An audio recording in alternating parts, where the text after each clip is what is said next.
but much to get into. Rohan, Davey, are you there? Are you there with us? I'm here, dog. There he is. Ro, man, appreciate you coming on Fan View for the first time, man. I kind of been wanting to get you on the show at some point, man, to kind of get your knowledge of what's going on in college football and in the NFL, man. So, appreciate you taking the time to come on Fan View, man. Absolutely, big dog. Ain't no thing. Absolutely. Ready for you. There's a lot going on right now, man. With LSU's signing day yesterday, the second signing day period. I thought they did a really good job of kind of filling some needs in year one for Brian Kelly. You got Tom Brady retiring, the Super Bowl approaching. Where are you at with it, man, Ro, when as it pertains to you being in that New England Patriots organization, seeing Tom Brady and kind of you was there during that pioneer stage when he kind of got jump started and kind of was going through that process of turning into the GOAT. And what's your take on LSU signing class? Well, to answer your first question about Tom, man, it's amazing to me the consistency that Tom's played with over such a long period of time. We all are affiliated and know about sports. And you know that in order for you to get up every year, every day, especially after you had so much success like he's had, for you to come in every year and find you a new target, new goal, new way to get yourself prepared is unbelievable. We was looking at a stat the other day where Tom's been in the league 22 years, played in 10 Super Bowls, won 7, and has played in 33% of all Super Bowls. You know what I mean? That's crazy, dog. It's similar to, like, I saw a stat with Coach Saban at Alabama. That's every recruiting class that he's recruited, they've won a national championship. You come there, you're going to walk away with a national championship. In 4 years, you're going to win a national championship. So stats like that, man, are like crazy to me. And the fact that Tom left New England, went to Tampa, won the chip there, it just says a lot, bro. Let me just tell you this. Him and the success that he's had is not an accident. I was fortunate enough to be there with him for a while. Not as long as I would have liked to, of course. But he works his ass off, dude. I mean, he works his behind off, and he's steadily trying to see how to get better. So kudos to him, bro, and a great, like you said, the GOAT career. Coach, and this thing with LSU, man, I'm actually over at LSU right now. But, this thing was signing day yesterday. I knew they wanted to get another tight end from losing Johnson and the departure of the guys that we had here. It was a big get to get the linebacker formerly from New Orleans, but not coming back home. LSU's benefited from the transfer portal. The transfer portal has, like you pointed out earlier, it has helped them address some needs, some immediate needs right now, as far as like the interior line, some of these backers, some of these running backs, and so on and so forth. The most for me right now with LSU, and it's a big thing everywhere. I think that's part of the reason why A&M was so successful with their class this year. We got to get our NIL situation right, and that's the biggest thing with LSU right now is trying to get that situated because it's free agency, bro. Like college football, and it's open market. It's free agency for these guys, and it's free agency for the guys coming in. It's free agency for the cats that's on your team. You know what I mean? You got to make sure you keep them. So it's helped us, but we got to get our NIL situation straight and be able to go after and target some of these guys that everybody else is going after and be able to put the bread up, you know what I mean, and make sure that everybody gets taken care of. Because with the NIL situation, I think that if we look at it from a standpoint of like, look, G, we all know, like, you know what I'm saying? We come out of situations where we look out for mama. We got to look back. We in school, half of the Pell Grant go home to mama. Yep. You know what I'm saying? You might go buy you some shoes or something, but it's Yep. going to the crib. Yep. You know what I'm saying? And so if they target the NIL situation right and say, okay, check this out. We're going to get about 10, 15, 20, however many businesses that love the program. You ain't about to get no bread back from it. This is just straight, you love the program. You got an M or two that you can put in the pot, put it in the pot. And now these kids that's coming in, you require these kids to do things like community service. Go talk to some high school, read to some kids at an elementary school. Go out in the community and do things of that nature. Then you get your $3,500 a month, you know what I'm saying, through NIL. But don't make it to where the kids are representing whether it's an attorney or whoever for that person's own personal gain. That's the part about it to me that, you know, you got to take out. But until we get out in an NIL situation, and I'm talking about get that thing situated as quick as like in the next month or two. Because if that doesn't happen, these same recruits that we have coming in that we're so fond of, and even these guys that we have on the squad, the Mason Smith, the Sage Rosenfeld, all these guys that's here, that's everybody's knocking at their door. If we don't get that situation straight and get some bread in these boys' pocket, we're going to have a mass exit come spring football, dog. No doubt. No doubt. Coach Hinn, are you there? Yeah. Go ahead with your question, man. Now, Rohan, unlike my counterparts, those are Michigan guys over there. Me, myself, I'm the only true LSU guy. So I just gotta ask a question. It's something that I always wanted to ask you, man, because a lot of people don't know that you from Jamaica and stuff, and then right. you played your high school ball in Florida. What made you at the time leave Florida to come to LSU? Because the LSU wasn't that hot, under Coach DiNardo and all that stuff. Right. And you came in. I want to say I'm not. If I remember correctly, you came either in with John David Booty, or you came in like right after him when Herb Tyler was still a quarterback. So what made you come to LSU? And you won one of the greatest games that I ever seen as a fan. I want to say y'all was in Tennessee. I think they was like ranked like top 8 or something like that. Yeah. In overtime, man. Yeah. That was in Tiger Stadium. That was one of my best games too. But to answer your question, man, honestly, at the time in Miami, I was we were getting into like some little trouble. You know what I mean? Like the cats that I grew up around. So not me personally, but just people around me. And so through my affiliation, my mom didn't want me to stay home. My mom wanted me to get out of Florida. And so for me, I always wanted to stay in the SEC. Once I started paying attention to football, I wanted to stay in the SEC.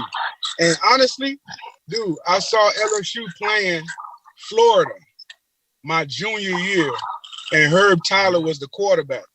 And it was the first SEC school I saw that had a black quarterback. That's really how, like, I first started getting interested in LSU. And then I started paying more attention to them. And then they started recruiting me. And then I came on my recruiting trip. And when I came on my recruiting trip, that shit was over. Honestly, dog, like the food, the Creole women, they took me to like Lafayette. I saw everything out there in Lafayette and saw the surrounding New Orleans. Listen. Yeah, so it was all that, man. The food, the women, the people, the fans that I went to the game, the fans at the game. I had never seen like gumbo pots before. I had never seen like some, you know what I mean? Yeah. Just everything that I saw. It was great, dude. Different culture. The culture was crazy. It reminded me of Jamaica a little bit, just like with the fanfare. Yeah. Everybody walking around. Everybody was so hospitable. You know what I mean? You could go anywhere, drink anywhere, eat with anybody. It was dope. Now, Rohan. And it wasn't like that nowhere else. Right. What other official visits did you take besides LSU? I went to Ohio State. I went to Michigan. Man, why you didn't go to Michigan, man? Too cold. I understand, It's too man. damn cold, dog. That's too cold. I already knew. It was too cold. Yeah, bro. Too cold. Too cold. Shout out It the boy. was too cold. I went to Texas and I took a visit to West Virginia because my head coach he came from West Virginia the last year, so I went to West Virginia on the strength of him. Gotcha. I had a question for you, Ro. Yeah. Just watching the college football game and you seen the advancement of RPOs.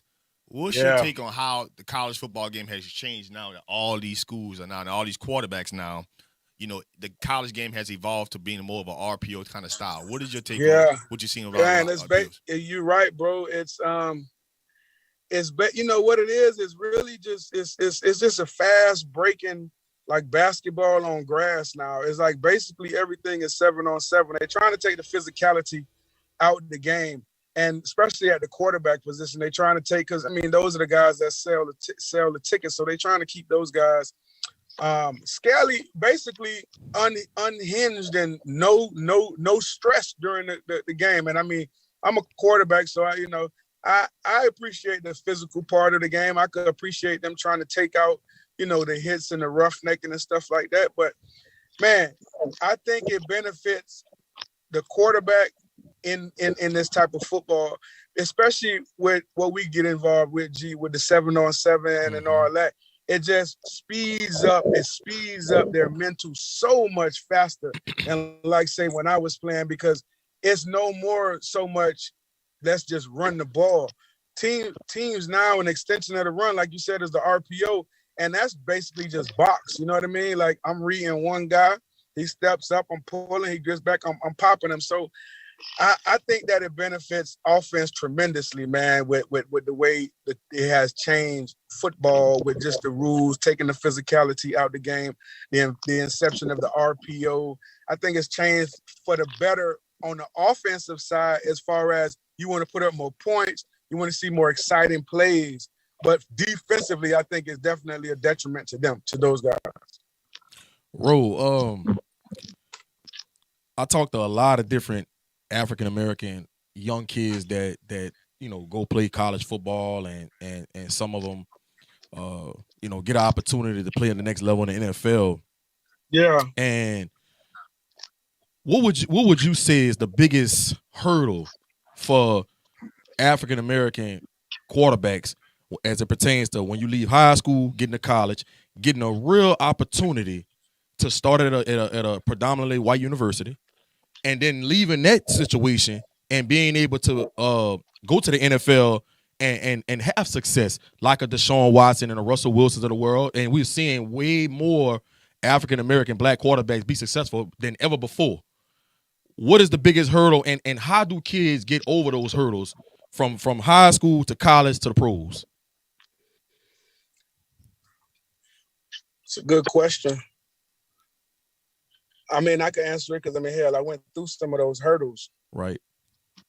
I think, man, and I can speak for myself, and I can speak for what I saw, right? Mm-hmm.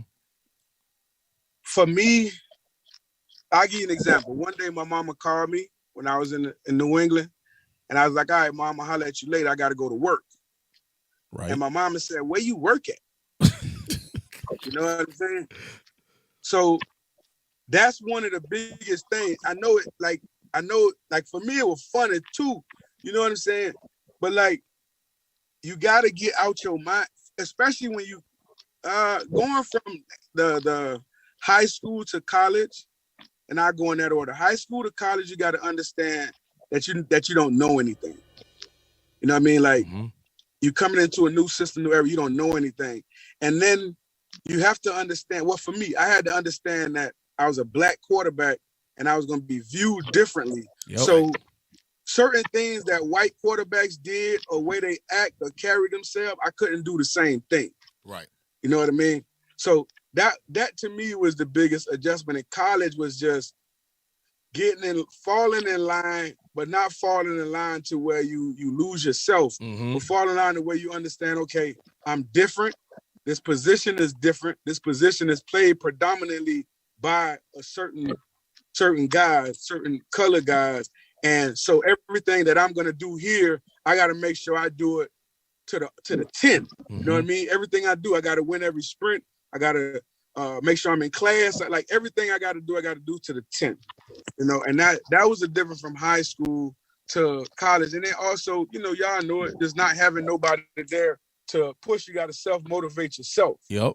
You know what I mean? Whereas like in the league, once you go from high school at the quarterback position to the NFL, first is understanding where you are in the totem pole, dog. Like if you got drafted high, you got to understand what's expected of you. If you got drafted in the middle, you got to know what's expected of you. And then this is the other thing. Do not take that for granted, dog. Like that's the biggest thing. Like don't think that, okay, I'm gonna get this next contract or I'm gonna do whatever this year and I'm not. Like take it as a real job. Take it as, you know what I mean? Like I don't care if it's special teams, whatever it is. You just gotta take it as serious as possible. And like my mama, like it ain't like everybody think because you know you playing ball, you playing. It ain't playing.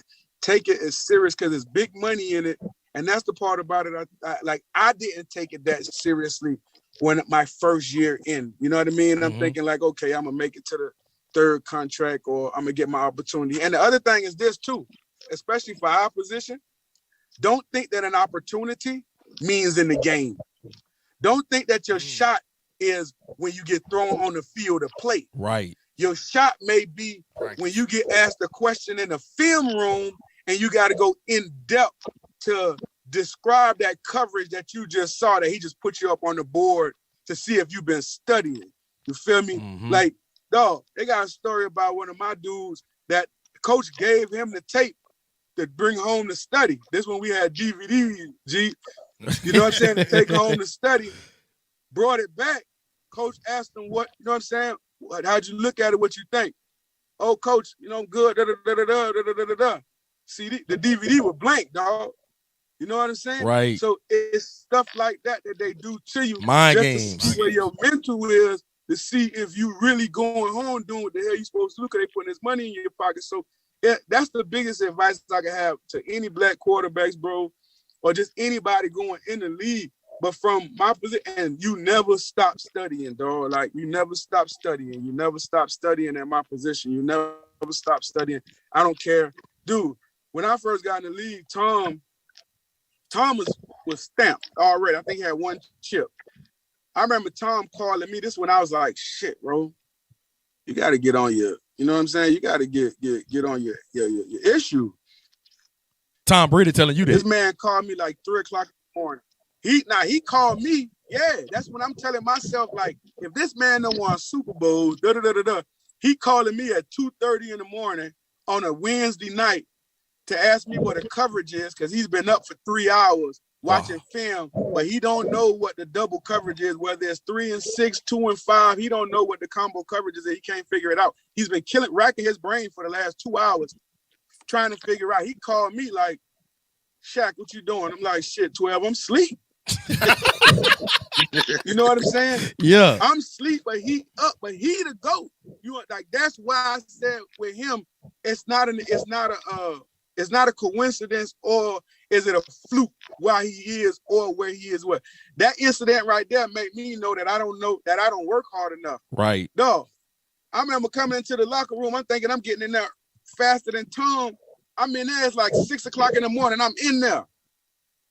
His whole locker is toe up. It's about 8 towels on the floor. It's drinks already made. It's breakfast. It's all that. Man, that boy been in there since like 4 o'clock. That's crazy.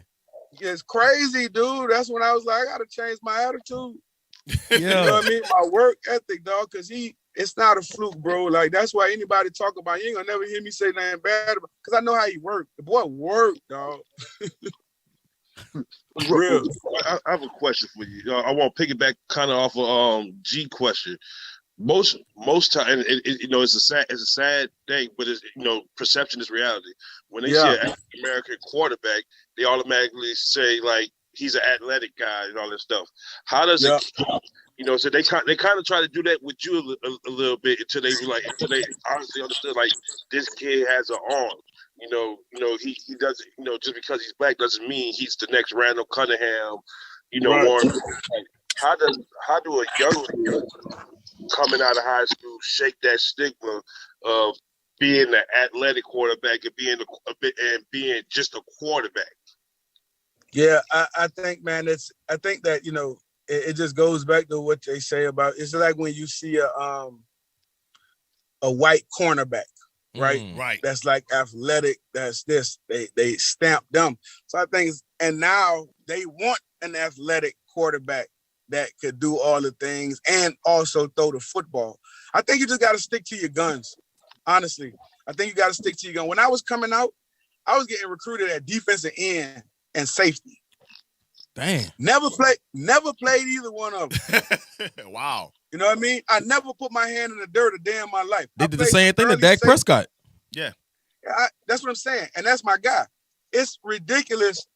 So you just got to stick to your guns, man. I know that's part of the reason why Dak didn't come to LSU. Didn't even consider LSU because they wanted to change him. The tight end. It was a reason. Yeah, it was a reason. Like, Spurrier recruited me as a defensive end, dog. Like, I never even played, right, rush the passer. I never did any of that. I was baffled by that. Like, I don't even understand it, but that's what you got to stick to your guns. They see your size and all that and think they can make you into this and mold you into this, but you got to stick to your guns, man. But I think nowadays, it's easier, actually. I think it's easier for the guys because the guys are coming out and it's what they're looking for now. You know what I mean? Like, they looking for guys that are big, strong, fast, that can change the game with their feet or their arms now. So it's a little bit easier for the black quarterbacks as far as the mentality still hasn't changed as far as whether or not you're smart or intelligent and stuff like that. That's still a question, I think, to the end of time that we're always going to get hit with. But the athletic part and the ability to throw and the ability to lead, they ain't going to question none of that. There it is, y'all. Listen, Ro. It's been a pleasure, man. It's been a pleasure having you on FanView Live. You came here and drop some gems about Tom Brady, bro. Definitely. Yeah, dog. Boy, dog, man, for real. Dog. You know what I mean? My last question for you, Ro, before I let you go. I've been following Ricky Collins since his 9th grade year at Woodlawn. And the progression I've seen from him every year, a lot of college coaches that I have relationships with thought he was an elite talent, but had a problem with his release. Yeah. Watching him in Panama when you was coaching him up with F3 Elite, and you and Ken do a great job with the organization, man. I've been paying attention to you guys from afar, and I really love the organization and the camaraderie I see from y'all 7-on-7 team. It's just not about 7-on-7 football with you guys. No, it's not, bro. Right. We started this 7-on-7 league 3 years ago because we had teams that the bootleggers had excluded. Shout out to them. They started the organization out here and been doing a good job. So we started because we had kids that was like, Coach, y'all should start when my son wanted to play, and linebackers weren't really, you know what I mean? Right. Coming to play with that because it's a quick guys game. Mm-hmm. So we started that, man. It's way more than football, dude. Like, these kids, our job and our message is to get these kids to college. Yep. Once we get them to college, then you got to do what you got to do from there. But it's more about teaching them how to be respectable, teaching them how to be men, teaching them how to conduct themselves when we go on trips, when we do certain things. It's spending time with them, dog. It's making sure that they ain't worrying about if we need y'all to make sure money's in the budget for them to take SATs and ACT classes and to take as many of them things as they need. So we don't want no kid to be like, yeah, Coach, I ain't take the SAT. But why you ain't take the SAT, dog? Like, I couldn't afford it, Coach. Nah, see, that's the time. Like, there should be no kid. I don't give a damn if you want to take the SAT 10 times in 3 years, man. Right. Like, that should not be an obstacle that stops you from going to college. Right. And it's just little things like that we try to put in place. Of course, when we go out these tournaments, we want to bring that chip home now. That's of course. Foremost every time. But we don't care about that in the grand scheme of things. So we try to let these boys know there's a bigger picture. There's a bigger place than just here in Baton Rouge, than New Orleans, than this. There's a bigger thing out there called life, which our boys going to go through. So we try to do the best, to prepare them for that, man, and to just do right by people. Don't screw over people. Don't screw over yourself and give yourself a chance. A lot of these kids don't want to give themselves a chance. And now with NIL and all this, you got to understand that they watching y'all. Right. Your money could be impacted when you get ready to go to college. Y'all getting money when you go to college now. Yep. Well, I wish I had NIL. Right. But to finish my question, pertaining to Ricky Collins, a lot of college coaches was praising him, but they had a lot to say about his delivery. You kind of say he had a wind up. Watching him closely when we played you guys in Panama, he's cleaned up a lot of that. And I think Ricky's ceiling is extremely high. I've been on record saying this plenty of times. I don't care who got something to say about it. I think he's the best quarterback in the state for 2023. Yeah, I'm with you. I think he's the best quarterback in the state. I'm sorry. Just the way he prepares, his maturity, and his progression. A lot of kids kind of stay the same. You don't really see them evolve year in and year out. Rick's been working. And this is the thing. We know what his arm talent is. Well, yeah, right? No doubt. And so what we've been working on is the steps to the delivery. Yep. You got me? So consistently carrying that ball up instead of having that ball around your waistline. So now you got to bring it up, which is another step. So if a lot of these kids think that when they say, oh, he got a quick release, they thinking like, oh, he throw the ball fast. Right. So I try to get Rick to understand it has nothing to do with that. It's the steps to the delivery. Yeah. So we got his delivery down to 2 steps where it's carrying here, right in between the breastplate or a little bit slightly higher. And then it's just a whip delivery. It's no longer coming around like a clock. You got me? Yep. So now it's backing out.